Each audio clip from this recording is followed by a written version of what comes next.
નાયબ વન સંરક્ષક શ્રી કચ્છ પૂર્વ વન વિભાગના શ્રી જીડી સરવૈયાના માર્ગદર્શનમાં ભુજ દક્ષિણ રેન્જ આરએફઓ શ્રી કેબી બરવાડ તથા તેમની ટીમ વનપાલ અશોક મકવાણા, વન રક્ષક રાજેશ ડાભી અને અર્જુનસિંહ જાડેજા તથા ડ્રાઈવર જિગ્નેશ બારોટ અને વન વિભાગના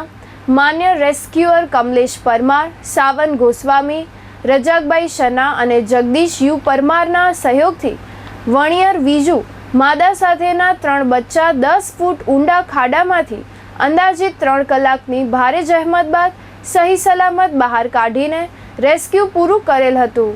આ વન્ય પ્રાણી વણિયર નાનું વીજુ અને તેના નાના બચ્ચા સાથે સહી સલામત લેર જંગલ વિસ્તારમાં મુક્ત કરવામાં આવ્યા હતા। આ સમગ્ર રેસ્ક્યુમાં શ્રી મેઘમારુ વિદ્યાર્થી ભવન અનુસૂચિત જાતિ કુમાર છાત્રાલયના પ્રમુખ પ્રેમજી મંગરિયા, ગૃહપતિ હેમંતભાઈ મગરા અને કરમણભાઈ સંજોટનો સહયોગ સાંપડ્યો હતો।